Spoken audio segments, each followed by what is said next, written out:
Good afternoon from the 104.5 The Zone studios. I'm Ross Johnston. In NFL news, there have been a couple players placed on injured reserve. The Bengals placed tight end Mike Gesicki on IR due to a pectoral injury, and the Commanders placed wide receiver Noah Brown on IR as well. Also, in case you missed it yesterday, the Titans placed rookie edge rusher Femi Oladejo on IR after leaving Sunday's game versus the Raiders with a lower leg injury. The Titans activated edge rusher Ali Gay in his place. The Titans also just designated defensive tackle T'Vondre Sweat to return to practice today. His status for Sunday is still unknown. In Vols news, Alabama's starting running back Jam Miller is viewed as questionable for the game this weekend in Tuscaloosa per coach Kalen DeBoer after he suffered a concussion last Saturday at Missouri. Lastly, we've got some NBA news as 9-time All-Star and 2017 Most Valuable Player Russell Westbrook has agreed to a deal with the Sacramento Kings per Shams Charania. For all your foundation repair and waterproofing needs, visit USSTN.com. Breaking news at once in your home for the Titans and Vols. This is 104.5 The Zone.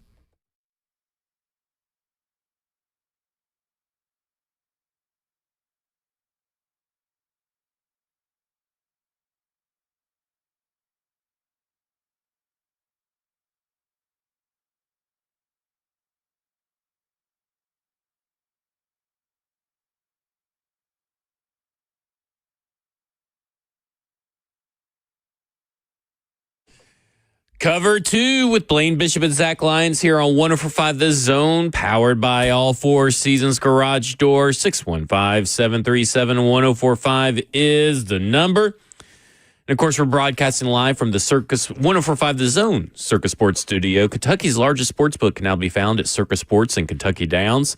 And, Blaine, a lot to get to today. Mike McCoy and Cam Ward should be speaking to the media at 2:20 p.m. today, so we'll carry that live for everybody. We're going to give everybody our top 10 head coaching candidate list. We're going to talk about maybe our list is probably going to be a little bit different than their list, so we'll also talk about what we think their list is and what they're looking for. We're going to talk about some players that should be on the trading block for the Tennessee Titans and why. But I got to start off the show with something. Got to get something off my chest. We know when you got to get something off your chest that may not be good for Ross. Yeah. May not be good for Ross. But here's where I'm at. What is it? There has been a lot of stupid stuff and narratives said since Sunday's game. On X? Yes. Oh. Twitter, No. Facebook, Instagram. A lot of stuff has been said. And I've a lot heard of it some was of it on done the by radio. Ross, who never uses Yeah. Twitter. Here's where I'm at. If you think J.C. Latham should be moved inside to guard, I think you're a moron. There's no polite way to put it. Is this a thing? This is not only is it a thing, Blaine, it's a thing with people who are quote unquote draft experts for the Titans media, quote unquote film experts on Titans media. They are people that are legit out there with some clout, some level of notoriety that think that J.C. Latham should be moved inside to guard. And I think that's about as ridiculous as a thing as I can expect from the Tennessee Titans. You got all kinds of topics you can focus on right now for this Tennessee Titans team.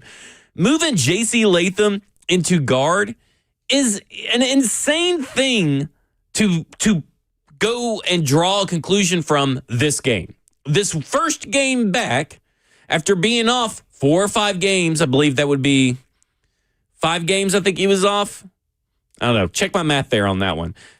Either way, 5 weeks. Coming off of an hip injury that limits your mobility anyway, and we know, regardless of whether he should be out there or not, that's a totally different discussion. He's out there. He's given it his all, but he is literally, his movement is affected by this hip injury. And everybody is going to already started to call him fat, a bust, move him inside the guard. You guys got to get a grip. And when I say you guys, not you and Ross, obviously, because I think you guys side with me on this. But you, the people out there. The people's champ. The people's champ. Like, get a grip. Come on, people. I mean, he was going up against Max Crosby in his first game for forever. He didn't practice a lot towards the end of the season because, guess what? Dealing with a hip injury. He went out and tried to play through the injury in game 1. That didn't help him or work. Give him time to get back into football shape because missing 4 games is tough. And going back out there in your first game and saying that he should have pitched a shutout against Mike Crosby, and because he can't, he's got to go inside the guard is just asinine. Is this why J.C. Latham tweeted out, "Stop all with the panicking"? Probably part of it. I don't know what he was referencing. Well, I think he was referencing the Mike Silver article where I think it was Mike Silver that came out that said that, Jeffrey Simmons, pointed out J.C. Latham in practice again. Yeah, and I thought that was a misstep on Jeffrey Simmons. First of all, you're going to call out a player who's trying to fight through an injury that this ain't good enough. Really? On low-hanging fruit? Yeah. Are you kidding me? I would have gave him the finger and said, man, you better get out of here with that crap. So I want you to repeat that again. Yeah, that's BS. That is BS. Seriously. Jeffrey Simmons calling out J.C. Latham is BS. I say it's BS. If you're going to call out a guy and say, well, then you should have a one-on-one conversation. Hey, man, if you're not good enough to go, then are you helping us or hurting us? That's not a call-out time. Not period. No, not that guy. Not that guy. Not with that injury. No way, no how. That's about as bad as people panicking talking about moving them to guard at this point. So, I mean, that there shouldn't. I agree. First of all, first off, I'll be honest. I didn't even think of it from that perspective. No, but I did think it was weird that he called out J.C. Latham of all people, because we know J.C. Latham, the IMG Academy, the Alabama guy, the Tennessee Titans guy, usually gives it his all. For one reason or another, that guy gives it everything he's got, puts his body on the line constantly. And so you going to call him out for giving his all when he's injured. Like, think about that now. That doesn't make any sense. And they're calling that leadership? Please. That's what I say. There's 52 other players. I'm a little surprised other people, especially offensive guys, didn't say something to him. And then the coaches say, ho, wait a minute now. We got a guy fighting through an injury. Let's pump the brakes on that. He's not a guy that's been out here practicing every day. He's trying to fight through and help the team. So actually, he needs to get an applause for that. And listen, he'll be the first to tell you. No, but I told you it was going to be rough sledding for a guy that's big like that to play against Max Crosby and agility and movement, and I knew it was going to be rough.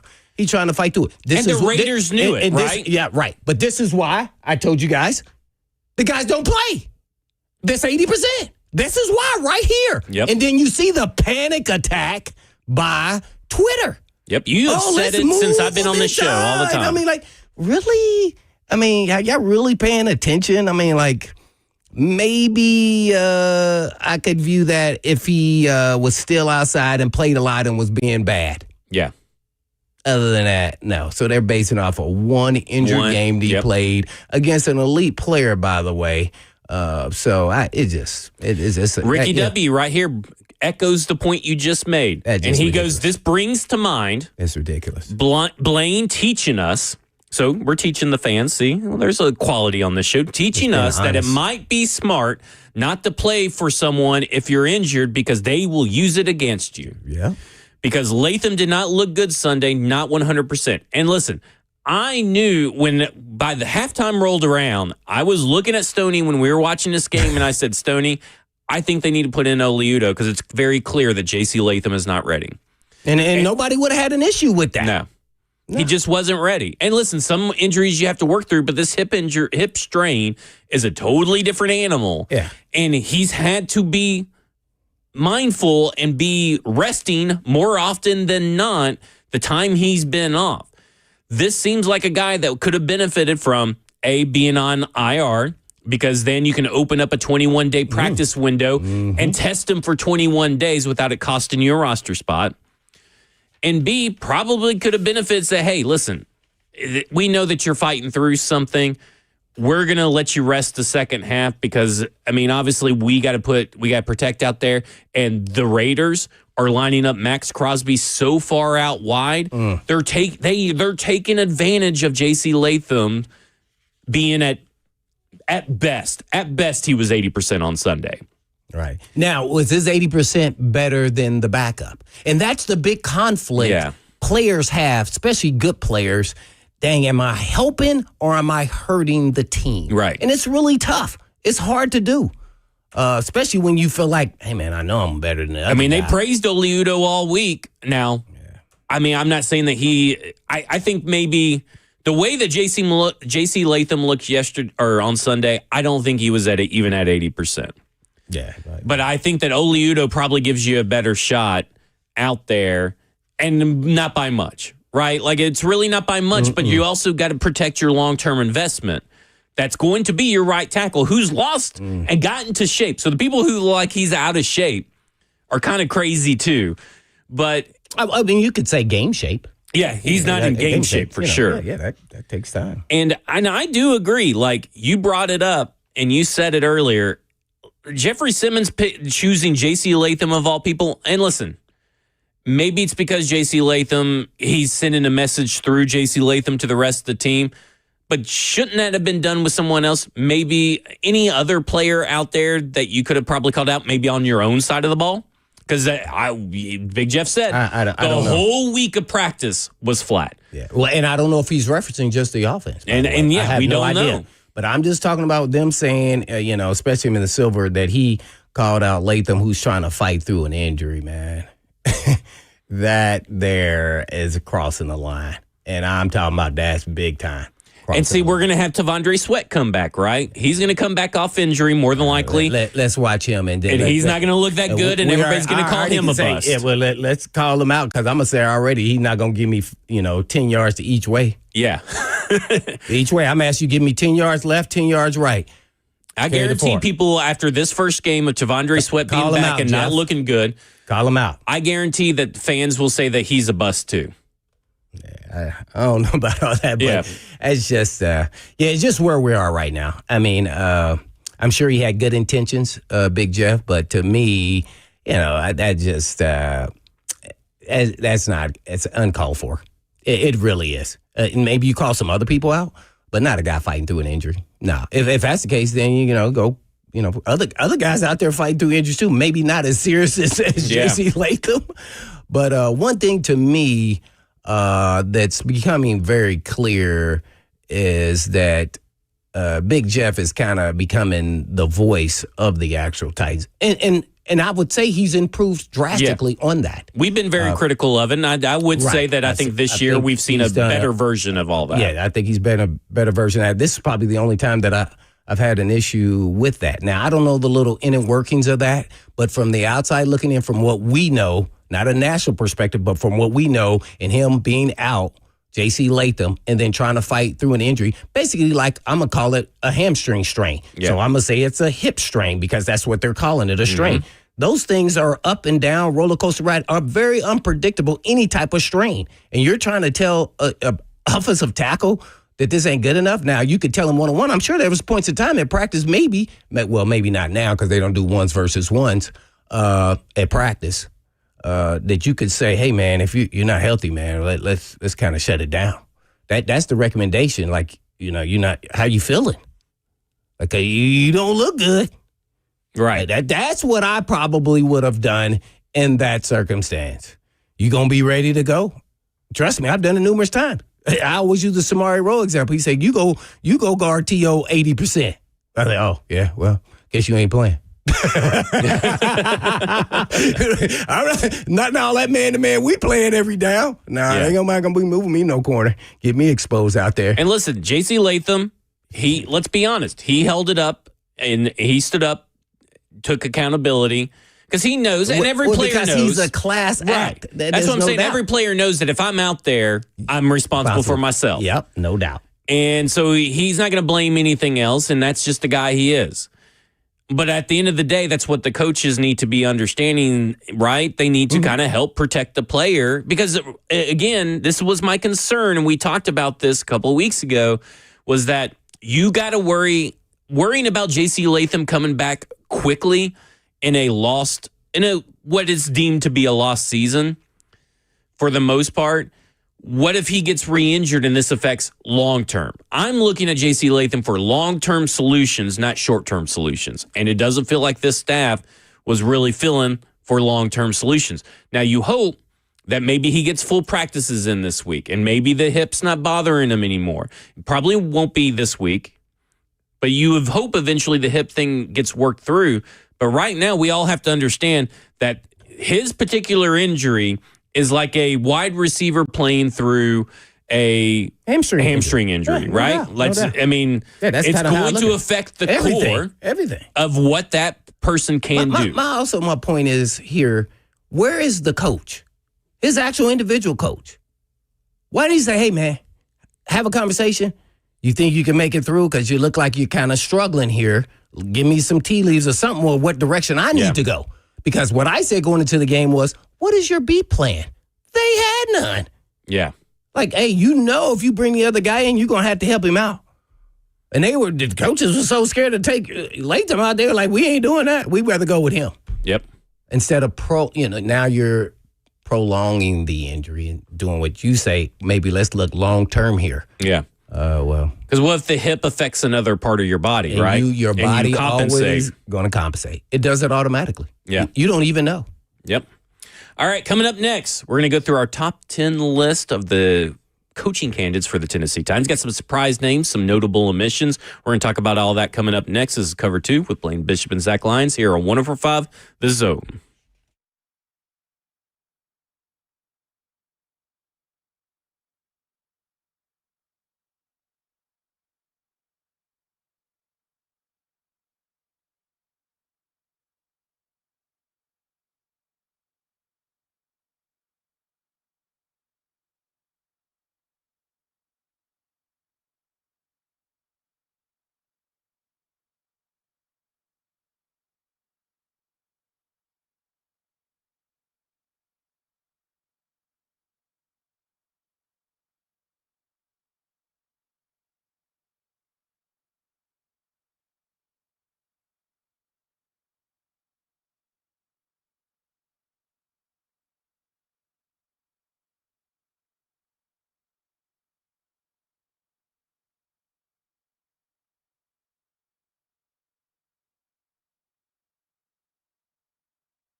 Legendary coach Lou Holtz once said, before people spend money, they ask 3 questions.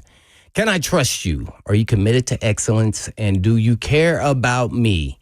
Hey, friends, it's Blaine Bishop for Eurofix. And Eurofix has built its business on answering those 3 questions with a bold yes. Back in 1999, owner Aaron Stokes was by himself with a 1-car garage in downtown Franklin. A few months later, Aaron moved on to a shop and in his barn behind his house so he could stay close to his family while building his dream of offering the best service on European vehicles at below dealer pricing. Fast forward to today, and that barn's long gone, and Eurofix is thriving with 5 locations: Nashville, Franklin, Belmead, Murfreesboro, Mount Juliet, and more to come. All work performed comes with 3-year, 36,000-mile nationwide warranty, plus a rental car available with every appointment. So go ahead, ask yourself, can you trust us? Do we care, and are we committed to excellence? And I think you'll say yes when you see how we treat you. And all you have to do is just give us a call right now or go online at myEurofix.com. That's myEurofix.com.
Cover 2 with Blaine Bishop and Zach Lyons here on 104.5 The Zone, powered by all Four Seasons Garage Doors. 615-737-1045 is the number.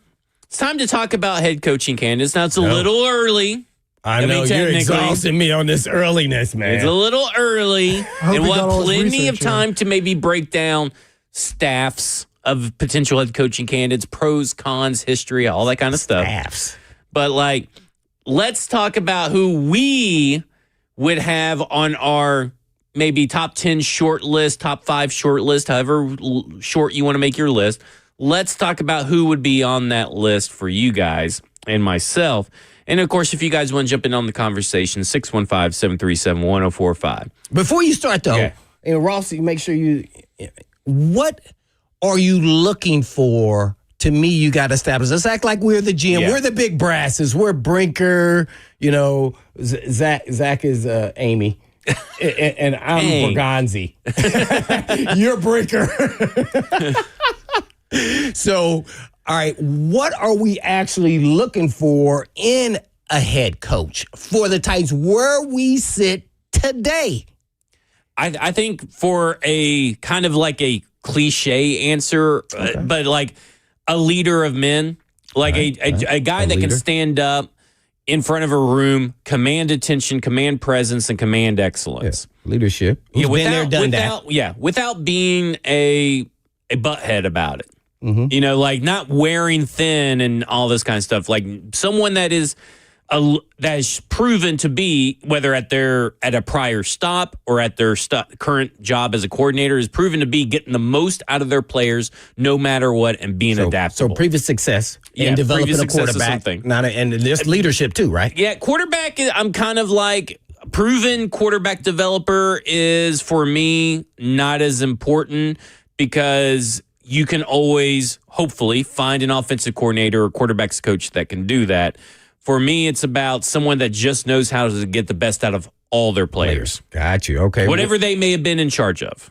Okay. Any other categories come off the top of your head? I mean, those kind of hit two main ones. Yeah, I'm not really looking for, because I'll go ahead and say it. So old school or new school? I got a mix of both here on the list. Okay. So because to me, it's like I'm not going to close myself out to one era or another or, anything like that. I want to get a little bit of everything. Because also in these interviews, you can get ideas from some of these people. Uh-huh.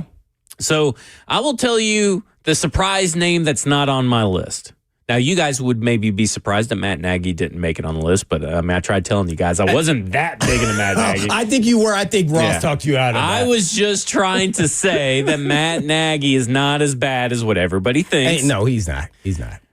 Joe Brady's not on my list. I think it's because it's not sexy. Like Matt Nagy. Yeah. Matt Nagy's no sex appeal. No sex appeal to Matt Nagy. If that's the worst we can do, okay, I'm fine. Yeah. Okay, if that happened. I did tell Zach earlier today to shove me off the top of the new stadium if Nagy. So we'll need a new producer if Matt Nagy's hired in January or February. So yeah, he'll be fine once we hopefully win a whole bunch of games. So he's not on my. So Joe Brady though did not make my top 10 list. Mm-hmm. I'm just at this point. There's just too many similarities to Brian Callahan. Too many similarities from what I've heard from people that cover the Buffalo Bills.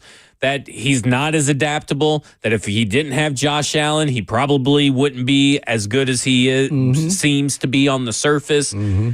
So I'm kind of I don't have Joe Brady on my top 10. Now, this isn't who we think the Titans will hire. This is just who we would hire. Oh, okay. So I'm out on Joe Brady. I am going, here's my top 10. Number 1 for me is Brian Flores. I think being with Kevin O'Connell, I think being where he has been in prior stops. Now, listen, I know this is a long shot. He's got a lawsuit out against the NFL. I don't know if the Tennessee Titans will rock the boat and hire Brian Flores. But I would go Brian Flores. I think he can assemble a good staff. I think you will have a guy that gives you the best of Mike Vrabel, but also gives you some adaptability, some diversity. What makes you believe that he'll be adaptable? Well, I look at his defense. His defense is highly adaptable, and like it changes all the time. He's throwing looks out there like No, I'm insane. not talking about scheme wise. Yeah. Well, what are you referring to as adaptability? I'm as a person. Oh, Because when I watch him, and I even observed him on the sideline when we played them last year. Yeah. It reminds me of Rabel.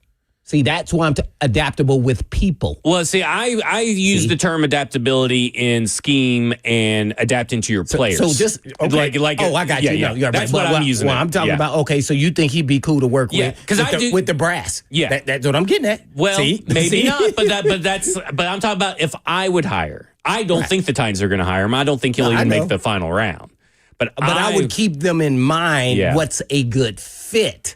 Not who's the best candidate, because if it's not a good fit, we all know whether you're going in a classroom in high school or college or a team, you don't have to be in sports. It could be in the corporate world. It is not going to work, even if the guy's super talented. It doesn't matter because it just didn't fit unless you give him full autonomy. So that is one thing I think you got to consider here. You're going with a veteran or a young coach, because a young coach, you probably can still have a lot of control over your roster. A veteran coach may not want to go down that road. I also think Brian Flores and Cam Ward's personalities would mesh very well. No, I think that'd be conflicting. You think so? Oh, yeah. I think they would be on the same page. I don't think Brian Flores would have admonished him for the "we ass" comments myself. Oh, no, I don't think that. I meant just as a player. No, I think, as far as that. Well, my personal one, Brian Flores. Then my personal number 2 is Cliff Kingsbury. I went a lot of back and forth on that one because I know his prior stop in Arizona. But when you start going back and looking at his Arizona stop, it wasn't really as bad as what people make it out to be. I think he was just in over his head and, again, didn't know how to adapt the air raid offense to the NFL. And I think that once he got the position change and all that kind of stuff, he took a year off, then went over and really kind of learn from his mistakes, because if you see what you see over in Washington, it's a totally different style of offense in terms of feel and deployment than what you saw with Arizona. So he obviously learned something. Did he learn enough? I don't know, but he's obviously learned something. And of course, again, he's been with Dan Quinn for the last 2 years. That's a good guy to be learning from on how to build a culture. And he was at the ground floor trying to build a new culture in a dysfunctional franchise over there. Now, how much input did he have? I don't know, but he was at least there to see it. Can he do it? I don't know. No, I don't have a big issue with Cliff. I definitely he's on my list. Yeah, I didn't do it in sense of 10 people, but that's fine. 3. But I do have 3. I got Art Smith as my number 3. And here's where I'm at with Art Smith. Go back. He went 7-10 all 3 years, didn't he? All 3 years with the ghost of Matt Ryan, Desmond Ridder, and Marcus. And he was told that he was going to have patience, and he was told that they were not going to force a quarterback. And to be honest, let's think about those quarterback drafts. Outside of the 2021, where he still had Matt Ryan, 2022, he went Drake London over Kenny Pickett and the rest of them. Pretty good move. 2023. Well, I don't know if he was actually making those moves, but I mean, the organization. Right, but they all agreed that they were going to observe the quarterbacks, and he was going to have a chance to try to find his quarterback, is what my understanding is. Now, obviously, Terry Fontenot is the GM, but I mean, obviously, you don't want to put a quarterback on your head coach that he doesn't want necessarily, at least in the first round. Drake London. He didn't go for a quarterback in the 2023 draft because Bryce Young went number 1 overall, and then C.J. Stroud went number 2 overall. So he didn't go and force a quarterback draft pick in Anthony Richardson or Will Levis. Wait a minute, we got to pump the brakes. You're saying Arthur Smith didn't do this? Well, from what I understand, he was leading the charge on not drafting a quarterback. They were. I'll go back to what I just said a few minutes ago. But Arthur Smith was. Yes. Arthur Smith, they were going to allow, and they had an idea as a group. As a group, that they weren't going to force a quarterback pick if they were all not comfortable with the quarterback pick. And it's specifically Arthur Smith. And they were not comfortable with that quarterback pick. And then, fortunately, he didn't get to go the next year and get a quarterback. Here's why I keep asking the same question. I know what you said twice there. Yeah. You keep saying, actually, collaboration, your favorite word. No, That's what that is right there. But they all agreed to it, right? Like nobody overpowered anybody and said, we're not going to force a quarterback pick. Here's where you're wrong. Absolutely, there's a power. I hired you. So who has the power there? Big Buck? Well, yeah, but I mean, so if they disagreed with him, right, then they could have overturned him. So they obviously didn't disagree with his assessment. Well, that's right. But ultimately, there's a pecking order, and that's why I'm getting at. He didn't make the decision. He just went along with the decision. Well, no, it was his decision. No. They went along with his decision. How about this? I know a lot of people on the staff that was on that staff. Yeah. That is not a true statement. That's why I'm saying. So you think he wanted a Kenny Pickett or someone else? I know people that were on that staff, and I'm going to say that again. Okay. Now, Pickett was a couple years so no, that was not the issue. I'm just saying I don't think he had say-so like you're saying. Well, Arthur Smith, I think he was a placeholder. What do you think I'm saying? Because I think we're going to get into a semantics thing. Well, you saying that they were collaborating, basically, and then I don't think So did they want a quarterback, or did he want a... What I'm saying is, he want a quarterback that they didn't draft? What I'm saying is he was not part of the decision-making. He sat there and went through the process. No different than, do you think Brian Callahan did? Well, yeah, but that's what I'm saying. They listened to Brian Callahan's input. They didn't have to say so. Okay, so let's put it this way. If Brian Callahan said that, hey, I don't think Cam Ward is going to be the guy, do you think they would have drafted Cam Ward still? I'm not sure, but that's what I'm ultimately saying. I'm not sure. I wasn't there, but I do know people who were there. They were sitting in the room. It was no different when Vrabel was forced with the A.J. Brown trade. Yeah. That is what seat he said I'm not saying that Arthur Smith had total control. What I'm saying is that they listened to his assessment on the quarterbacks. And then they obviously followed through with whatever he wanted. Well, it could have been a coincidence. Yeah, I mean, it could be coincidence, but obviously, I mean, because it wasn't a good quarterback. It wasn't a good quarterback. Right. That's what I said. And then they got rid of him when they get into a good quarterback draft. You get what I'm saying? Like, that's ultimately what we're saying. The same thing. I don't think. See, and this is the issue I think the Titans are going to have. That's why I'm bringing it up. I could care less about the freaking Falcons, and I know Arthur Smith and who may be potentially in the drawing here. But when you're a first-time head coach, you don't have a lot of clout. We can go down the list. Brian Callahan, Mike Vrabel when he was first-time head coach. The GM had all autonomy, and neither did Arthur Smith. Right. I'm nowhere near saying that Arthur Smith puppeteered everything. What I'm saying is that he gave his recommendation, they followed through with it. No, they gave him the recommendation, and he followed through with what they said. See, that's the difference. I have heard otherwise, but I mean, we'll see. I mean, obviously. That's what I'm trying to say, because the top starts down. Yeah. Now, did they agree eventually? Maybe they did. I don't know. I wasn't there specifically, but when you have a first-time head coach, most of the time you don't have the gravitas to have autonomy over your roster, and that's where the Titans are going to be really conflicted. Back to the Titans is they may not be able to go down the veteran coach road, because that guy is probably going to want to have somewhat control over his roster. So what are your top three? Well, that's why I go with McCarthy at number one. Number one. Because he had to deal with the Dallas Cowboys, and he had really no control over the draft, all of that. And guess what? He was a good soldier. He just did what he knows he's good at. I'm going to call the plays, and we're going to have a good offense, and I'm going to continue to develop Dak Prescott, and we're going to throw this thing around the yard, and we're going to have a nice offense. Now, I'm not saying that's who I would hire, but in this process, guess what? I know he can get us back to mid-level football. We will be a good, solid, average team at worst case scenario. And a competitive team. It could be a competitive team. It could be a stopgap coach.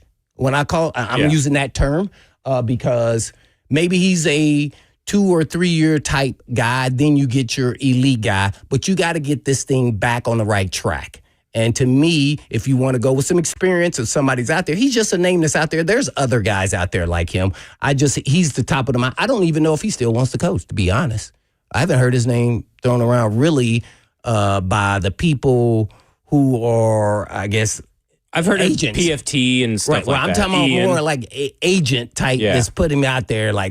So I don't know if this is a job that would appeal to him. So then the Titans may eventually have to go after a young coach. Because you got to keep in mind, you keep saying, this is our ideal and that's Titans. But when you're making these decisions, you got to look at the Titans.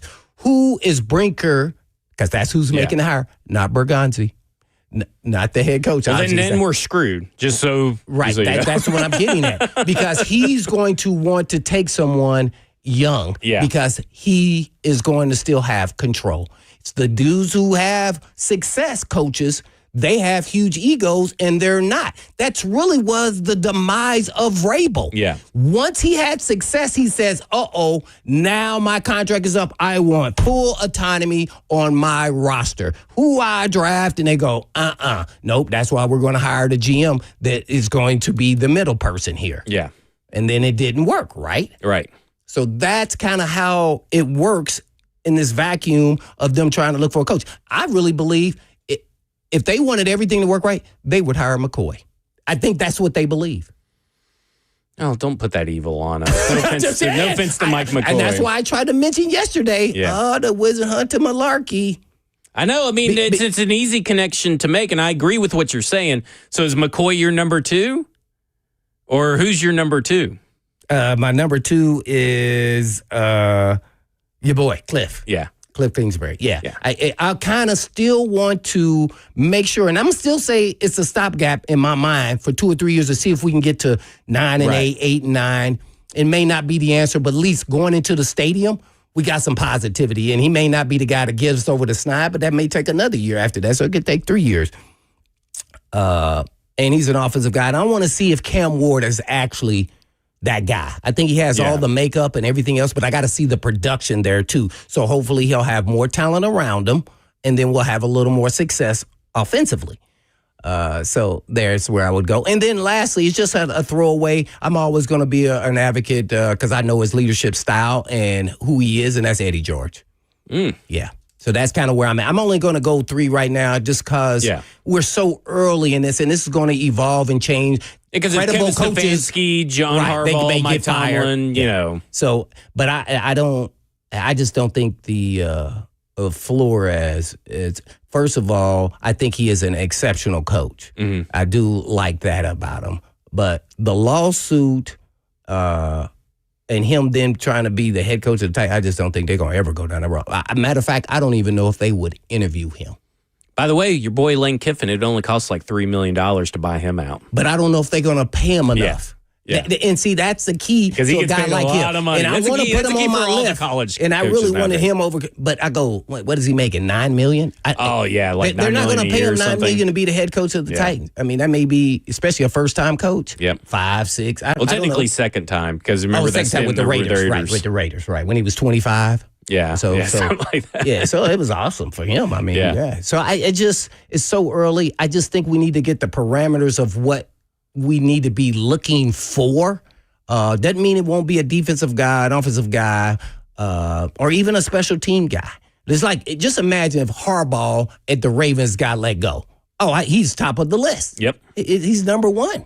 I will say the special teams coordinator for the Baltimore Ravens, Chris Horton, was my dark horse candidate. Just because I would be curious because he's a special teams guy. Okay. He's been with the Ravens throughout his whole career and has gotten promoted.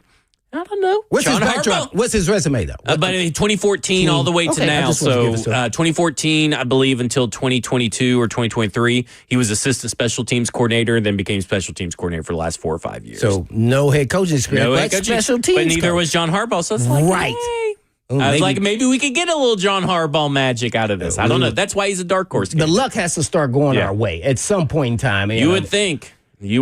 So I don't know. How would you look at this, Ross? My top 3 would have been McCarthy, then Cliff, then Flores, as it stands right now. I think McCarthy, I agree with what you said. Like, out of all the coaches that are out there right now, I think he has the highest floor out of any of the coaches, meaning like his worst would probably be better than anyone else's worst, assuming we get that. Well said. And I think he's a perfect mix being a veteran coach for a young team as well as an offensive guy that could help Cam along. Because obviously the whole team matters, but Cam is, the number 1 pick, and that's who they're going to put their most focus on is Cam with that investment they made in him. All right, coming up next, more of your phone calls, and we'll talk more about the candidate. This is Cover 2 with Blaine Bishop and Zach Lyons here on 104.5 The Zone. Eric Bieniemy.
Cover 2 with Blaine Bishop and Zach Lyons here on 104.5 The Zone, powered by All Four Seasons Garage Store. 615-737-1045 is the number.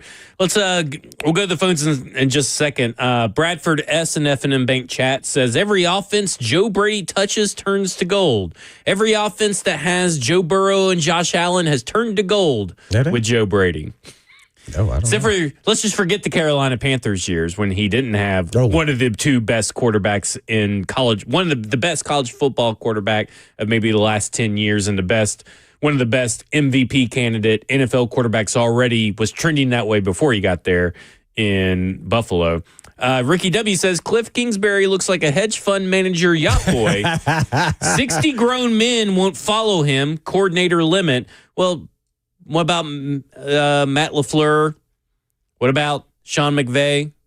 Kyle Shanahan? All objectively look the same, I guess, attractiveness level, in quotes, of Cliff Kingsbury. So I don't think attractiveness matters. You can't be attractive and still be a good quality coach. Not according to Ricky W. Oh, so that's why they won't hire you? Maybe that's probably why they won't hire me. If anything, that should make me a shoo-in for the job. All right, let's go to Z and Bell Buckle. Z, you're on with Blaine and Zach. Yeah, I just want to thank you for taking my call. I think Eric Bieniemy should be heavily in the discussion. He's got a lot of pedigree. I'll hang up and listen to what you guys got to say, but I think he needs to be heavily in the discussion. Thank you. Thanks, Z. I haven't seen anything since he's left Kansas City that makes me think that he will be or should be heavily in discussion. And just because here, at a certain point when you're in this NFL coaching cycle and you're in it for a 5 or 6 years straight and nobody hires you, something stinks behind the scenes. And there have been stories and all this stuff about how he's talked to players, handled players, and all that stuff. And I'm not saying he's not a good position coach or good offensive coordinator, but his best success has been when he's had to go back and be under Andy Reid. Yeah, and now I didn't even notice he's the running backs coach with the Bears. I saw him standing on the sideline. EB is a no can do for me. That time has passed. That is. I think that's what you really said. Yeah, pretty much. He's not on my radar. I don't know why. I just thought about the commercial with the bald guy where he's like, "How about no?" Yeah. Let's go to Nate. Nate, you're on with Blaine and Zach. Nate +8. Hey, how's it going, guys? What's up? Yeah, man. I don't know, man. I vote for Blaine, man. You know. Oh, hey, there's a lot of people in the chat that say Blaine should be Blaine for head coach. Boy, y'all be wanting me out of there as soon as I didn't go for it on fourth down. Punt! First thing I'm going to say is I cannot believe Blaine did that. I told him on the 35, on your own 35, to go for it on 4th and 2. you too old school, Blaine. I am, man. I don't know if. But how about James Franklin, man? You know. I mean, when he was at Vanderbilt, that was the golden era, man. Come on, man. I mean, I think Vanderbilt's in the golden era right now. I'm not saying that James Franklin wasn't good. I'm just saying the golden era is right now for Vanderbilt football. But listen, I've heard a lot of people bring James Franklin up. I'm good. Yeah. I don't like him at the pro level. I love him at the college level. Yeah. And once Belichick does his buyout for $1 million, he'd be in North Carolina. Yeah. If it's worth it to him, you get to make $50 million sitting at home. All right, let's go to Bob and Franklin. Bob, you're on with Blaine and Zach. Hey, guys. I don't know if y'all mentioned this or if you heard it. It's funny that you mentioned Vanderbilt, but Tim Hasselbeck put Clark Lee in the line, so they should interview him. I mean, an interview, I don't know if Clark Lee's ready, but I will say this. When we were watching that Any Given Saturday, my wife looked at me and goes, why don't the Titans hire Clark Lee? We're watching that Netflix documentary because she liked Clark Lee so much from that documentary. Mm-hmm. I don't know if he's ready for the NFL or anything like that, but an interview never hurts.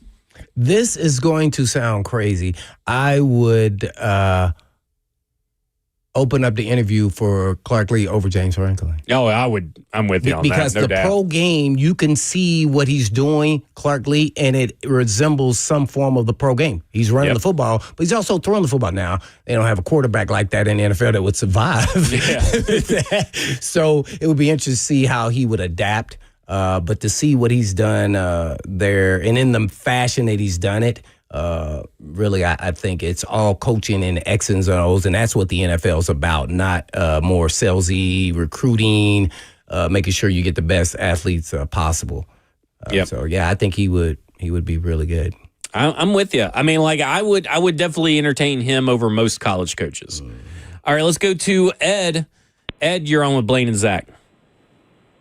Hey guys, so for me, I'm gonna throw Matt Nagy as my number one choice because the thing I worry about is with all these coaches, you don't know how good they are once they get separated from the great quarterback or the quarterback that's led them to success to have a potential chance to be interviewed. With Nagy, to me, I already know what his floor is. He took Mitch Trubisky, and we have the benefit of hindsight looking back at Mitch Trubisky's career. He took Mitch Trubisky and had a winning record with Chicago in 4 years and went to the playoffs twice. And his last year, he broke in Justin Fields as a rookie. To me, I already know what Nagy can do as a floor, and I want to see what he can do with a way more talented quarterback in Ward. And plus he's got the connection with Berganzi. That would be my choice. What was his those 3 seasons that you just referenced? What was his record again? I think he was in his 4 years with Chicago, I think he was 3 games over 500, and I believe they went to the playoffs the first 2 of the 3 years he was there. In the last year, I know he was 6-10, but that's with Justin Fields playing 10 games and winning 2 of them. Gotcha. As a rookie. Thank you, Ed. He went 12-4 his first year. That was the double donkey year. Then he went 8-8, 8-8, 6-11 that last year with in 2021. That was the Justin Fields year he was just referencing, the rookie year. And it was Justin Fields and Andy Dalton. Remember, Dalton went 3-3. Nick Foles went 1-0, and then Justin Fields went 2-8. Doesn't sound too bad. I think I would open the door for at least an initial interview. Yeah, for sure. Oh, I'm definitely think he's like he'll be making that final rounds. Like, to me, in my mind, if I were predicting like final round finalists, it's Mike McCarthy, Matt Nagy, Art Smith, and who else did I say? I feel like there's Cliff Kingsbury. I feel like those are going to be the 4 names that like make it all the way to the finals. Barring anybody getting fired between now and then. That's just what I think they're going to do in myself. But what do you think you're going to do? Well, we're not in charge anymore. Oh, yeah. Well, potentially. Potentially. You never know. Maybe they'll fire Brinker and Berganzi and hire the show. Like, let's do it. Listen, let's get everybody on the same page. Me and Blaine will pick the next head coach. You guys just sit back and relax. How about that? Oh, picking coaches? Oh, yeah. No. We'll just be in the interview process. Well, I thought you said I was Chad Brinker, so isn't this my decision? You're Brinker. Yeah. That's why I don't want no parts of that. All right. It's a crapshoot. Like, sometimes it's luck. It really is to get the right guy, especially if you're hiring somebody who's never been a head coach. Yeah. You say, oh, he's a great play caller. Well, and they call plays, by the way. I'm what I'm referencing here, not Brian Callahan, who didn't call plays. But even sometimes when you get an OC or DC who call plays, you just never know how they'll be when they sit in that head coach chair. It's much more difficult than you think. And that's why it was kind of hard for me to. I found a couple of first timers that I would maybe interview, but I'm not like tough. Chris Shula, the defensive coordinator of the Rams, Jesse Minter, the defensive coordinator for the Chargers, Zach Robinson, the offensive coordinator of the Atlanta Falcons, who's kind of taken a Kevin O'Connell path to where he's at. That's another guy that I felt like, oh, well, he's kind of adapted and kind of thrown a few things out there, but I don't know what he's going to be like as a head coach. So you're rolling the dice, and they may have to do that again unless they lean on McCoy. Yeah, well, that's the thing. Oh, that's the 5th. That was the 5th guy. I think McCoy could be. Yeah, I think. Listen, if he actually learns something and can change something and adapt something with this current staff and this current roster, and it looked drastically different, it could happen. I don't know if I'd be for that, but it could happen. Can't rule out that possibility. We have to assess what happens here and what he gets to see and change and see how Cam grows with them. And you say, we want to keep this going. Yeah.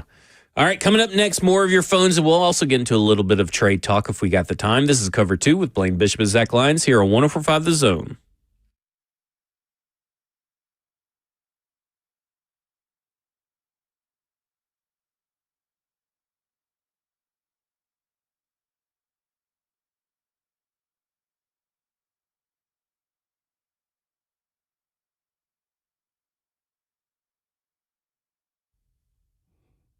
Parents of high school athletes sidelined by an injury or a surgery will get back in the game faster with Edge Peptide Therapy's athletic recovery program. This 2-month oral peptide BPC 157 and TB 500 science-backed stars for tendon healing, reduced inflammation, muscle repair, and cellular regeneration. Needle-free, hassle-free, and no injections or long meds for sure. But what is BPC 157? It boosts vascular growth and neuroprotection, as well as TB 500 restores blood flow and joint health. Trusted for years in the adult wellness, now for yours truly, our teens. Yes, our teens. And families love it. So get your athlete recovering smarter and Edge Peptide Therapy regeneration stronger, as Zach just said. Yeah, no, I did. 615-724-1878 is where you reach out to them. You must do this if you want the best and fastest recovery for your teens. 615-724-1878, Edge Peptide Therapy.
Cover 2 with Blaine Bishop and Zach Lyons here on 104.5 The Zone, powered by All Four Seasons Garage Door. 615-737-1045 is the number. And broadcasting live from the 104.5 The Zone Circus Sports Studio.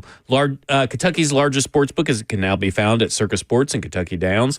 And we'll get to your phone calls in a minute, but just in case you guys forgot, coming up around 2:20-ish, Mike McCoy will be up at the podium. This will be an after practice presser. We haven't seen one of those in a while. Change from Callahan. Yeah, a change from Callahan, and followed up by Cam Ward after. So you'll hear from the interim head coach and QB1 today. Oh, okay. But not from your number one pick, potential head coach, Matt Nagy? No Matt Nagy today. No, reason why I bring him up, all jokes aside, Nagy is unlikable. Get soft in the crunch time. The coordinators would be mid to you-know-what. Yeah, to Cam Ward. Ask. Yeah. That's Ricky W. there on that one. I don't know if that's true or not. I didn't watch a lot of Chicago Bears. I know. Well, from everything I've read from Chicago, a lot of the media said that he is a guy that the players loved. I don't know remember anything about his time management or being soft or anything like that. In fact, I heard that he was a kind of a hard ass is what I've heard, but I don't know. All right, let's go to Barry. Barry in Nashville. You're on with Blaine and Zach. He was mid. Hey, how y'all doing? Doing good. How are you? Good. Yeah, my two candidates is Jeff Fisher and Arthur Smith. Jeff Fisher. I hang up and let y'all ramble about that. All right. Rambo. We've already talked about Art Smith. That. So, we've already talked about him. Jeff Fisher, how do we see? Here's the thing. How do we say something bad about Jeff Fisher with how much we respect Jeff Fisher? But how about this? It's easy. It's just he's been out of the league for a while. Yeah. I would say the game is past him. No, I'm with Barry now that he said it. Now that he said Jeff Fisher's number one? 1 year, get us to 8-9 or 9-8 because it's going to be one or the other. Well, what I would have said, I wouldn't have been opposed for him coming as an interim. Yeah. See? That I think would have. Or maybe a Steve Underwood type position. Maybe you fire Chad Brinker as president of football and you make football czar, president of football, Jeff Fisher? Oh, no. No? Okay. No. All right. Shut the door on that one. Floyd was the wizard on the draft. Gotcha. That never good. Let's go to Daniel. Daniel, what you got? I was thinking Mike LaFleur. Yo, Matt LaFleur's brother. That's where's he at? So he at the Rams or the 49ers? He's at the Rams. He's at the Rams? Okay, so, just for those that may not know, obviously he was at the 49ers, went to the Jets with Robert Saleh as his offensive coordinator. And there's that whole Zach Wilson debacle and all that kind of stuff. And then he went back to the Rams as now kind of like a rehabbed offensive coordinator. I could see why people would jump to that, but I had him on my list of 38. He did not make it to the list of 10. OC I don't think he would have made it to the list of the See, I'm 20. working with you. OC. Well, then you bring maybe Robert Saleh and then Mike McDaniel. Okay, so it's going to kill me. Saleh. Saleh. Yeah, Saleh. Sorry. Lord. But, I wouldn't be opposed to Saleh and bringing the Shanahan-type offense as a coordinator. But it is a hit or miss with sometimes those guys have had success once they leave, that building. And there also is Clint Kubiak, who's up in Seattle. Now, there's a Clint and a Clay. Clay is the offensive coordinator, I believe, for the San Francisco right now. Clint is the offensive coordinator for Seattle, and where was he the year prior before he got the Seattle gig? Saints. He was the Saints last year, if I'm not mistaken. So that's their dad, Gary? Yeah, dad's Gary. Yeah, so he was the head coach and mostly a backup quarterback in his league. I think mostly behind Elway at Denver. He was the head coach of the Texans. Gary Kubiak, the dad. TK says Saleh is busy getting punked by the Jags head coach, but I don't know if you guys remember. Saleh is the one who said, I'm going to put you in the effing dirt.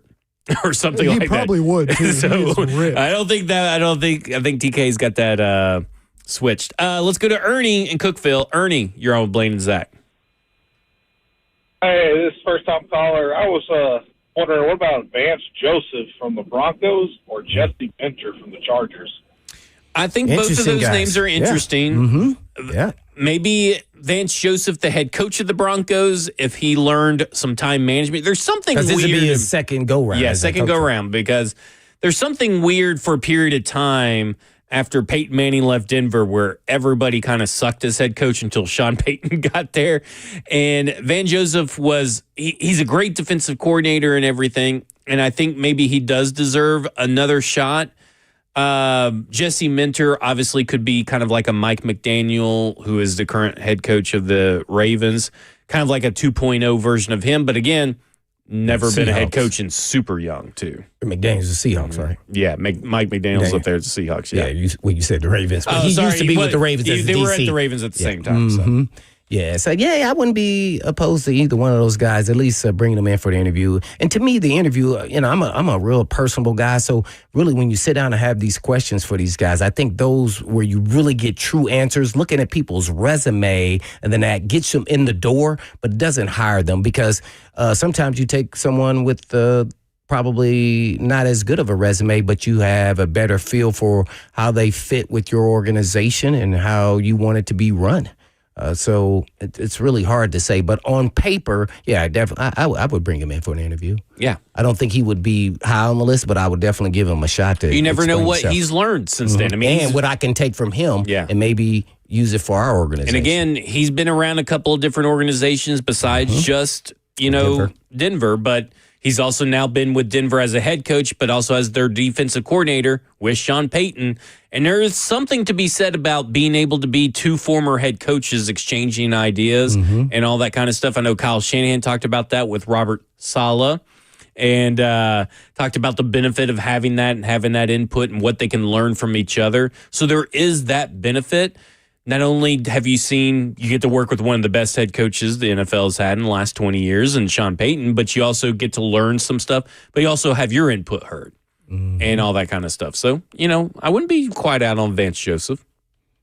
I don't think any of us are opposed to a defensive head coach, but it magnifies the offensive coordinator hire even more. Than it would, absolutely. for sure. Yeah, I would have to look to see where maybe Vance Joseph, who he would hire and stuff like that. I've heard a couple of people say this Davis Webb, who is the quarterback's coach, but he's only been quarterback's coach at the Broncos for 3 years.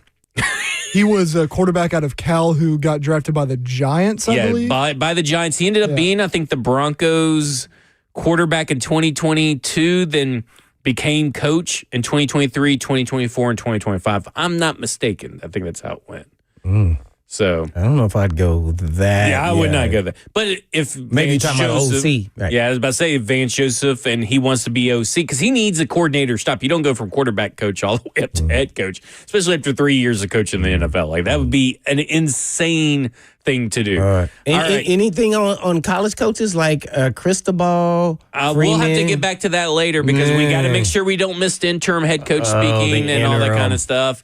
We got the head coach of the Tennessee Titans, Mike McCoy, and the QB1, Cam Ward, coming up. This is Cover 2 with Blaine Bishop and Zach Lyons here on 104.5 The Zone. Bucky's.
Out there, and after our meeting this morning, talking about what direction we're headed and how we're going to do some things on a day-to-day basis, some little tweaks we might have made to a schedule or how we're going to practice with timing, certain things like that. I think they all bought into what we wanted to get done today, and it was a really good tempo. I was really pleased with how the players started the day with the walkthrough. After the meetings, went to the first walkthrough before we came back out, but it's a beautiful day out here, and I think the players really did a nice job, so happy with that. With regards to the injuries, we rested a couple guys today. Jeff, Tyler, and then Zeitler, those 3 guys rested. You will find out later today when we put the report out on all the other injuries. And as we go moving forward, too, we talk about the injuries, it's going to be a day-to-day thing with everybody. We're going to always try to, every week, try to get everybody as healthy as possible to play on Sundays. And sometimes with players, and in this, I'll say this now, like where I'm standing now, as a leader of the organization, you learn about guys, and certain guys fight through things, and there's certain things that come up. So it's just every player is going to be different. So I'll try to share as much information as I can with you, but also we got to wait till Sunday sometimes to make those decisions. So open that up to questions. Can you give us a few examples of what kind of tweaks you've made? Well, we just adjusted a couple of, a little bit longer an individual period, kind of how we went out today, and the tempo that we wanted, kind of explained to the guys what I wanted to get done for a Wednesday after, being away for a couple days, things like that. Some of the timing we had in the meetings, things like that we went through, and they had to kind of rush a little bit because I went a little longer in the team meeting today, but I think they did an outstanding job today. What's your overall message, I guess, to the team about how things are going to be from this point forward? Well, I kind of just talked to the team after talking to the staff about. Cover 2 with Blaine Bishop and Zach Lyons here on 105 The Zone, powered by All Four Seasons Garage Door, 615-737-1045. We're going straight to St. Thomas Sports Park, where the press conference with Mike McCoy is already in progress. Hard. I wanted to play tough, and I wanted to stick together.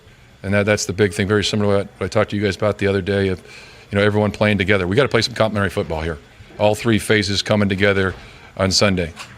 Your sort of level of interaction with the players in your previous role, Mike, and how might that change now as a head coach? Well, now I'm involved within the entire roster. It was more, I was with the offense and with everybody, really. I kind of roamed around in my role for what Brian wanted me to do and how he wanted me to help the team. So I kind of roamed all around. So now, I will have, I'll be in all the different meetings. I'll kind of rotate around. Be in the special teams meetings, be offense, defense meetings, and as you guys probably saw today, I was over there with some defensive individual drills. So you started off the players themselves. I guess did you have I guess I'm trying to figure out, did you have more interaction with the coaches previously, or a lot with the players already? No, I think it's a combination of both, really. I love to get to know the players because it's all about the players. So the more now, I was obviously involved in the offense side of the ball, but there was plenty of things we did during the offseason program or during practice time we spend with the defensive guys that you get to know them. But I think it's great when you get to know a little bit about the players you have, and we got a great group of guys. We really do. We got a great group. They've done a great job of coming together, and so. Like the DBs during the individual, any significance to that? No, I just like to roam around, and I've always been on the offensive side of the ball, besides the 4 years as when I was in San Diego. So it's great to go over there, and I learn things from those guys. Watching the coaches coach and how they're explaining certain things, you pick some things up, and it's great to learn from them. Significance, you would say, upping tempo in practice, and how do you want to see that translate in games? Well, I think it's important to practice the way you want to play. And, we had a great tempo in practice today and getting in and out of the huddle, and because you're gonna play the way you practice. And, my job is to make sure that we push these guys so that they play the way we want them to play. And so they did a great job today. Mike, I'm curious, this offense was supposed to have a lot of the things that Ward did in college implemented. Mm-hmm. Where are you in the RPO game? Because it's not something that we've seen a lot of. What are your thoughts on adding more to that? Well, we have a game this week that we're game planning for, and I can't give you too much information on that. I wish I could, because I'm not going to come out and say we're doing this, we're playing that, we're doing this, because obviously they're going to watch this and So if I make a bunch of comments about certain different schemes, doesn't matter what the scheme is, they're going to take advantage of that. So I'm not going to really comment too much right now on all the philosophical things on what we want to do with Cam. What would you say your style as a coach is? Do you like to be aggressive? Do you play it more conservatively? How do you, in terms of like going for fourth downs, or in terms of the play calling and things like that? I like to win. Do whatever it takes to win. Really, when you ask that, because every team is different when you coach it from year in and year out, so it changes. What are the strengths of your football team? Who are you playing? What's the score of the game? What's the weather like? Is it a field position game where sometimes you might think, oh, everyone wants you to go for it, but it's a field position game, so you punt it and you play the field position game?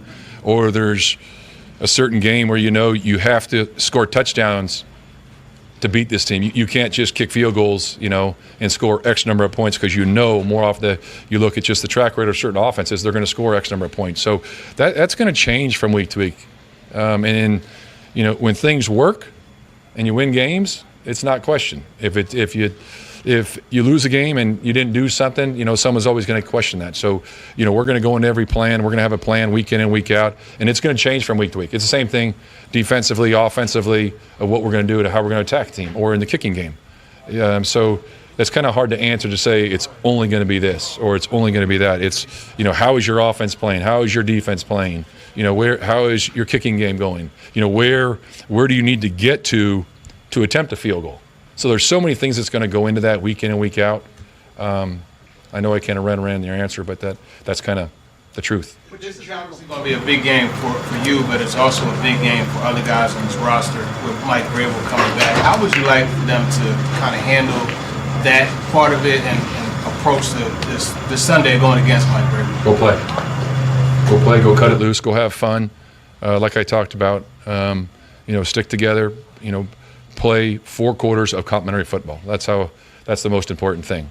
And it's the next one on the schedule. We got to go out there and play our best game of the year. That's going to be the goal every week. I'm going to tell this team, regardless of who we're playing, it's going to be about us. We got to go out there and, we're going to, we had a great practice today, Wednesday, first or second down stuff. We got to keep grinding away. This is as you guys know, a very well coached football team. I was with Josh McDaniels in Denver for the 2 years there, years back in 2009 and 10. So he's a very good football coach too. So we know a lot about these guys, so we got to go out there and play our best game, take care of ourselves, number one. Implementing change versus the knowledge that you don't have a training camp either, that it's a very short amount of time to turn things around here, I guess. In which ways? In terms of, wanting to implement any changes that you want to bring to the team versus the reality that you don't have a full training camp, instead you just got, a few days to... You do that...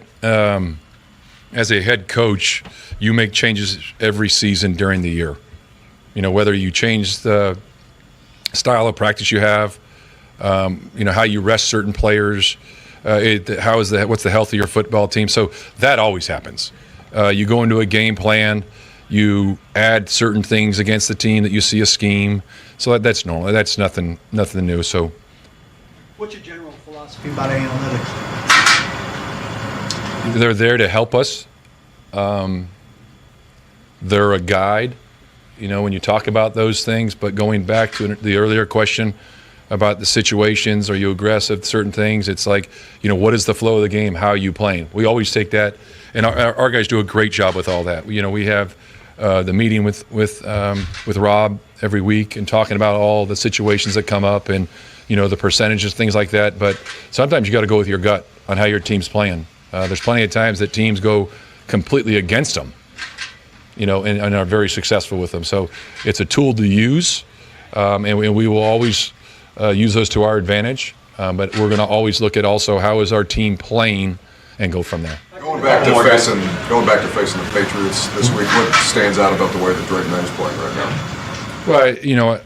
Well, Josh is a great football coach. Like I mentioned to you, I was in Denver with him, so he's been very successful with the number of quarterbacks that he's played with, and he's playing very efficient, just how I think Coach Variable and Josh want him to play. How good to get Sweat back? How do you think he looked? And I guess will the plan be just to kind of monitor him through the week to see how he is? Yeah, we're definitely going to monitor him to see how he is. It's important to make sure that he's ready to go. He looked great out here. But we're just going to take it one day at a time with him and see how he feels. And I haven't talked to him, since we finished practice, but we'll talk to him later on today, and then we'll come out in the next couple of days and just kind of see how he is come Sunday. Last one. Mike, what's the biggest areas of improvement in your eyes for Cam now that you've seen him through a 6-game sample size? Well, it's like we talked about the other day. It's going to be every week he's going to learn something new. And it's going to be a rookie quarterback. It's tough. There's no doubt about it. It's the hardest position to play. And I've told him a number of times in the last couple of days that I've seen him, it's just keep plugging along. It's just one day at a time, keep getting better. Cam has a burning desire to be great. A burning desire to be great. And the key thing I always tell him, just trust the system. And go out there and be you, have fun, be Cam. All right. Thanks, Doug. Thank you, Mike. All right. Thank you, guys. Cam's up next. Cam Ward will be up next, and we'll, of course, take it to the podium when he is up and broadcast that live. During that press conference, you were kind of like, I'm telling you, Mike McCoy, next head coach. I'm going to call some guys on the West, ask him how he was as a coach, man. I just wouldn't be surprised if the organization kind of sees his progress with the quarterback and the team, and then all of a sudden he becomes the head coach. I just said it's a possibility. It's a possibility. I do feel that this, when he was asked what kind of style of coach he is, and then also his answer about analytics, were the two perfect answers to those questions. Because it's a game by game. Every game is its own game. Mm-hmm. So you may have to be aggressive in other games. You may have to play conservative in some. You may not even use what the analytics suggest because the flow of the game. Something that we have talked about on this show, it is a tool. It's not an end-all, be-all. It's not the answer to the question. Right. It is something to advise you on, no different than when you're having 3 different conversations everybody thinks you should run, when you put in game plans. But you should use it definitely. I just think he's not going to hang his hat on that. I think he's obviously must have a better feel for the game. I think Brian Callahan was much more conservative in his approach, and even with analytics, he just said, I'm not going to do it. It would make. Would you ever imagine Brian Callahan going forward on his own 35 if analytics told him to go forward on 4th and 1? Not at any point in time. Not at any point. Yeah. And didn't he say something like to the effect of, we don't have one philosophy when it comes to going forward or something like that? Exactly. And Mike McCoy said that. I think that the way that he's also approaching Cam Ward, the final question of that press conference was, you've seen that you have a 6-game sample size. Where does he need to improve or what growth? And he's like, I just want him to go out there and be him. Take it one day at a time, one game at a time. He already has the burning desire to be great. Mm-hmm. I just trust the system, but be you. Play like how you want to play. And I think that is also a little bit different. Brian Callahan may have said that. Doesn't really feel like that's how the system was set up. Right. And I think that's, because I saw a lot of people say, well, Brian Callahan also said players over plays. And look, maybe he did in some form or fashion, maybe not using that exact wordage. Maybe he did. But I think his actions between going from Will Levis to Mason Rudolph to Will Levis to Cam Ward shows us that was not the case. No. Now, we will see if it is the case for Mike McCoy, because if it's just the same old for the remaining of the year, no adapting, then we know our answer that, okay, well, he's not players over plays either. Well, but we'll see. Case study will be, how will he use Calvin Ridley? Yep. Mm-hmm. Yeah. Or will he use Chimere DK more than what we more crossers? Right. Because that was something that he was doing a lot at camp, and he was having success with it, and we don't see a lot of it in the game, which I thought was really weird. And maybe we'll see more of that. How does he get these guys open? How many outlets does Cam Ward have in certain situations? There was a lot of plays. No outlets. Yeah, no outlets on plays in a passing game. That's just ridiculous. I've never seen anything like that. I hope with Latham back, that changes. They feel like they don't have to chip as much. Well, he's a guard now, so who's your right tackle? That's a good point. I do think that it's very interesting. We've gotten a lot of detail from Brian Callahan over the last year and a half. We've gotten a lot of insight. It doesn't sound like Mike McCoy is going to be that open. It sounds like he's going to be playing the injuries close to his vest. The RPO question got brought up today. He says, we have a game this week we're game planning for, and I'm going to keep this our philosophical choices close to the vest this week because they're going to listen to this and then they're going to know some stuff. Whether you like that or not, I mean, like, you still got to go out there and execute. I think that was the right answer. But I think that's the right answer. And I think it also kind of tells you we got a game that we're game planning for this week. So he said it yesterday, and he said it today in the type of style of coach that he is. Every game plan is different. Every team is different. We're going to have to change our game plan to fit the team that we're facing. Mm-hmm. So you may see a lot of RPOs this week.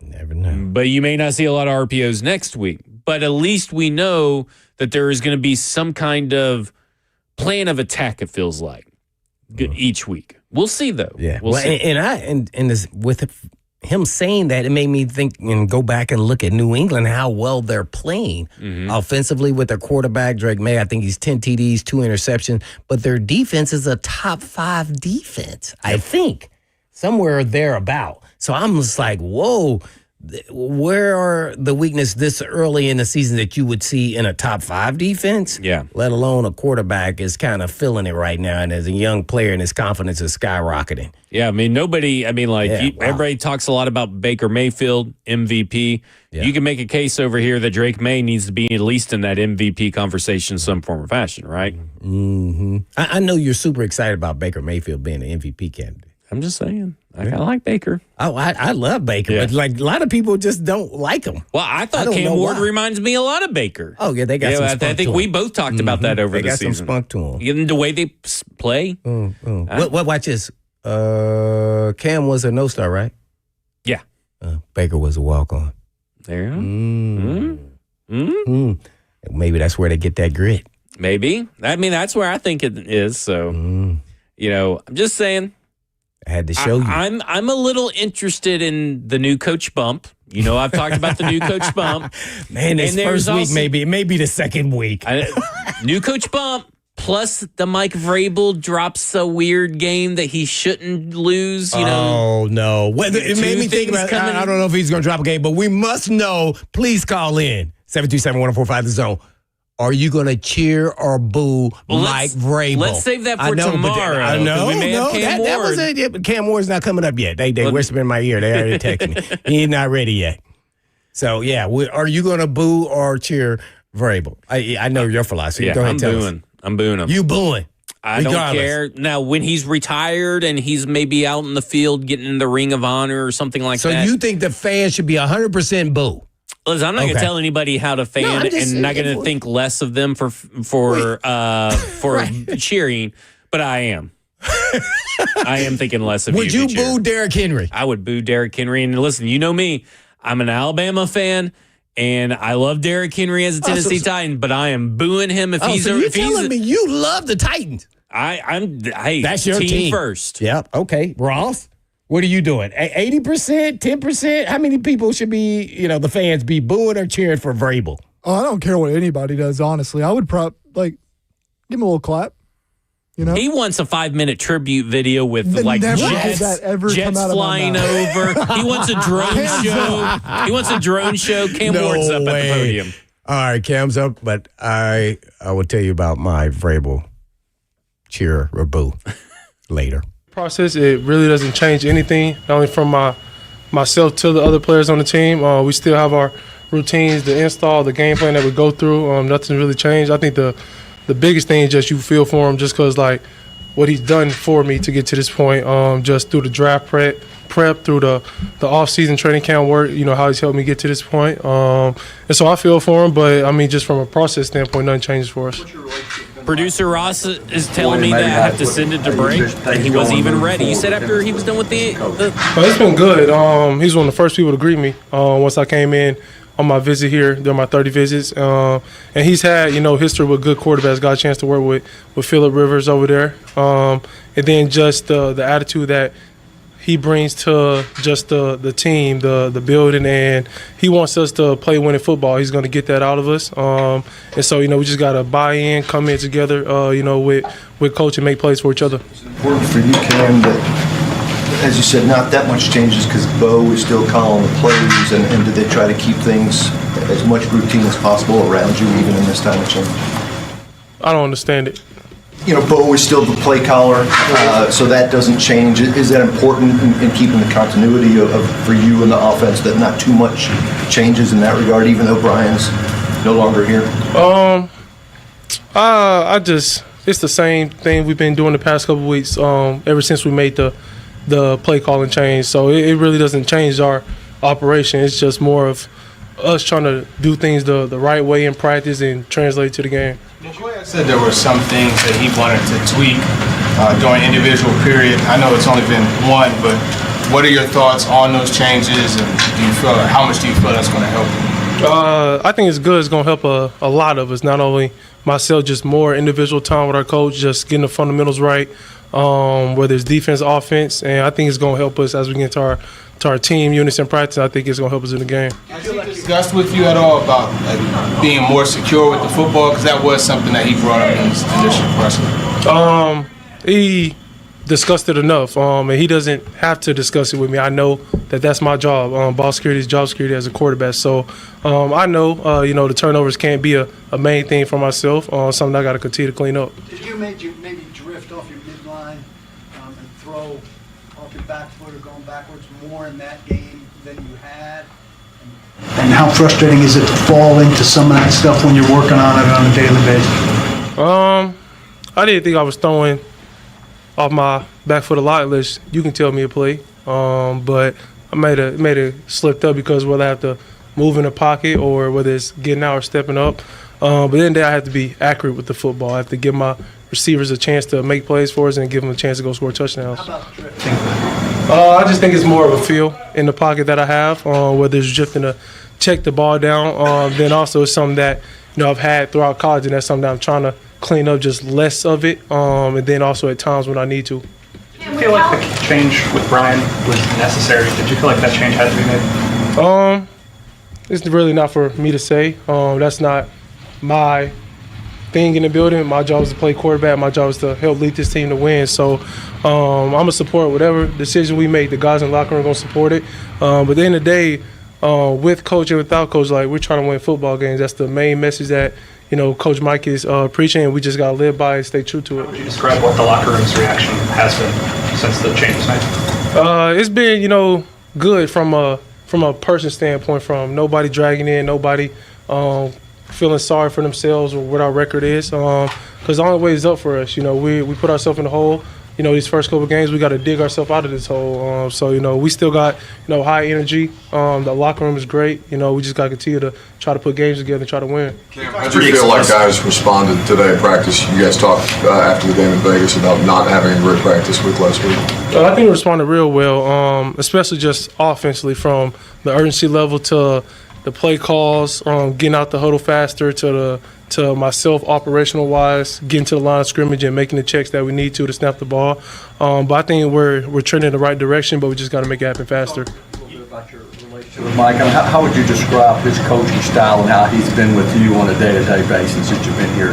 I think it's even kill. He never gets too high or too low. Even throughout the sideline, you can see him on the game. His facial expression never changes. He's always the one to pick someone up if we need it. Now he's just in a more vocal role that he was just in, and I think it's going to be great for us. I think it's going to be great for us as an offense, and just at the end of the day, we're going to rally behind him and try to get some wins. There may be a conflict between playing up tempo, which creates more of an offensive game, right? More plays, and trying to maybe reduce the game for a rookie quarterback and not have you guys play more plays. Could that be some of what's going on with the more tempo, less tempo thing? Playing more tempo. Sorry, you guys play that.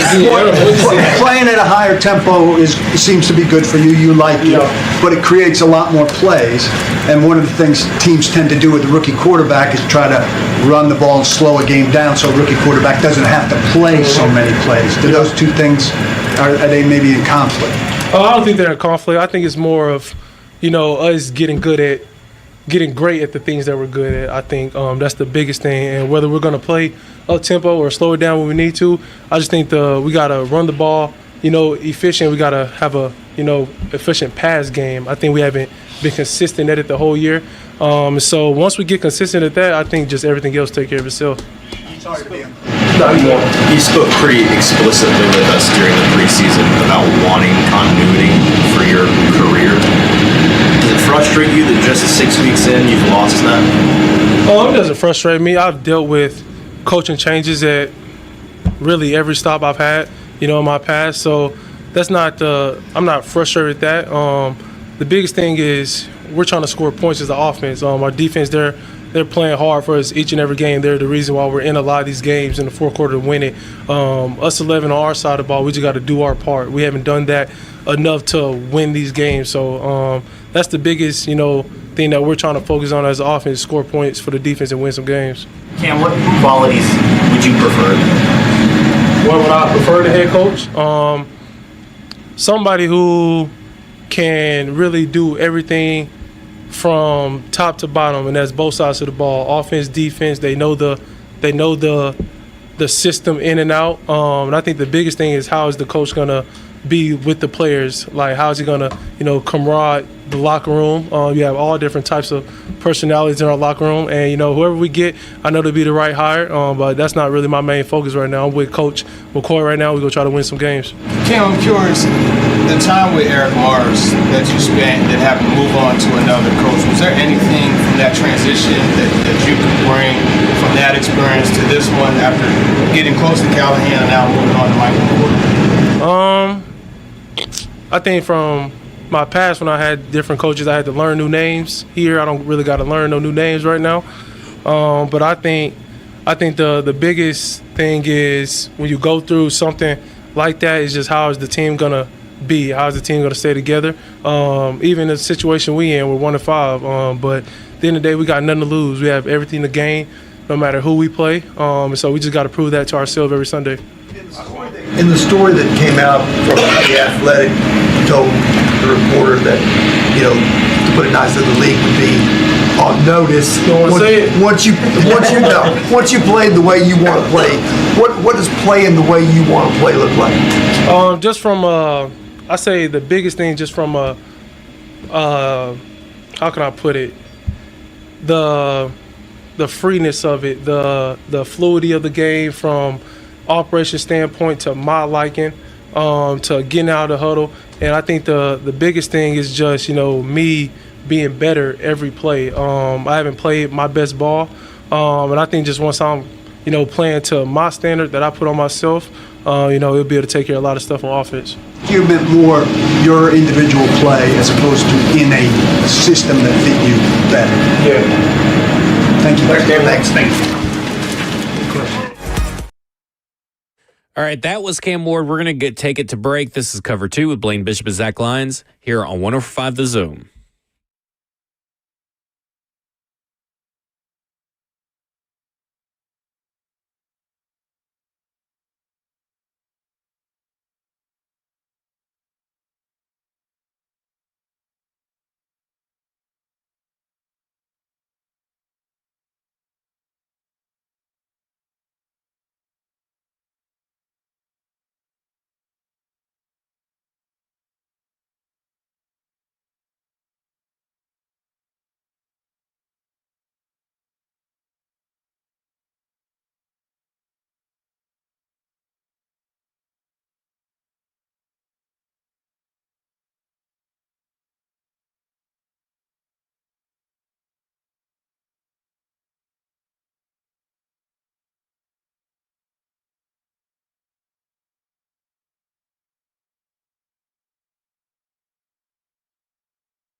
Cover 2 with Blaine Bishop and Zach Lyons here on 104.5 The Zone, powered by All Four Seasons Garage Doors. 615-737-1045 is the number. Real quick.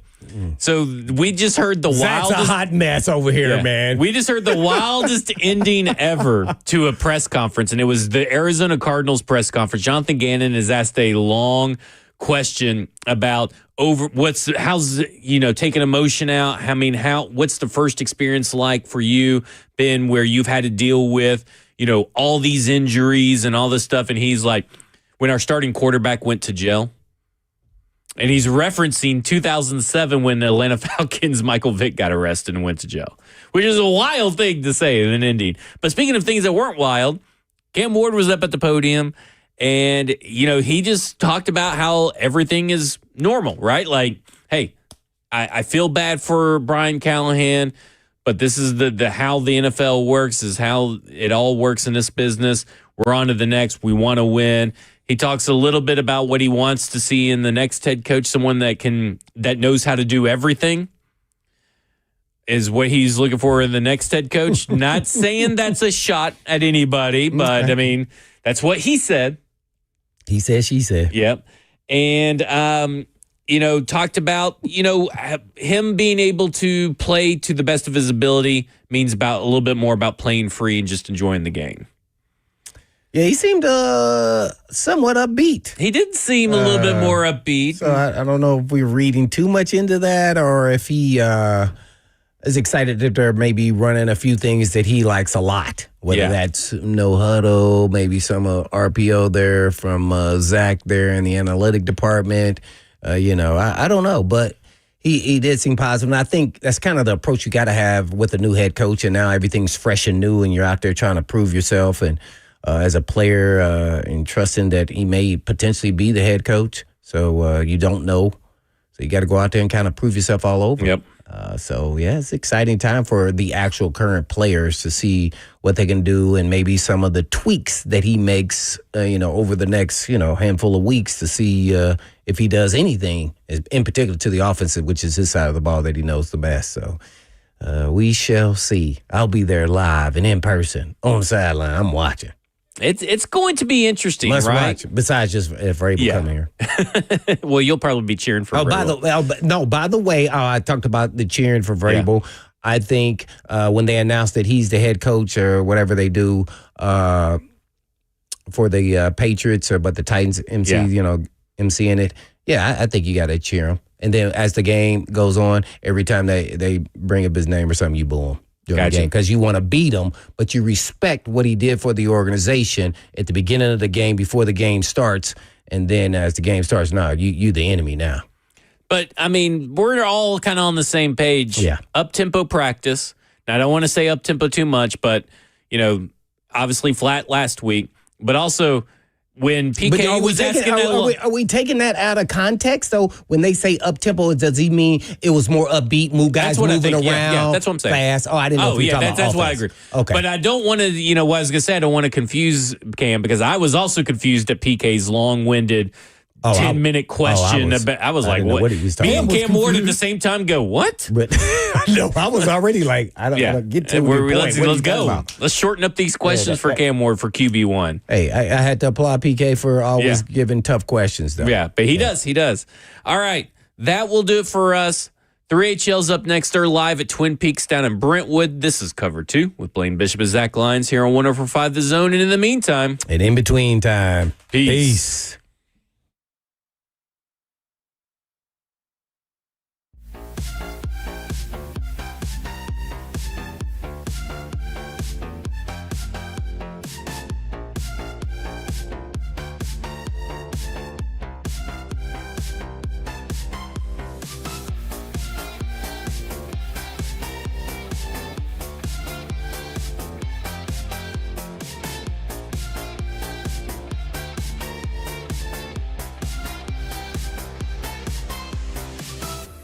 Selling your home can be stressful, but it doesn't have to be. Get a guaranteed offer from Mark Spain Real Estate. There are no showings, no open houses, no stress. Work with the #1 real estate team in the U.S. and close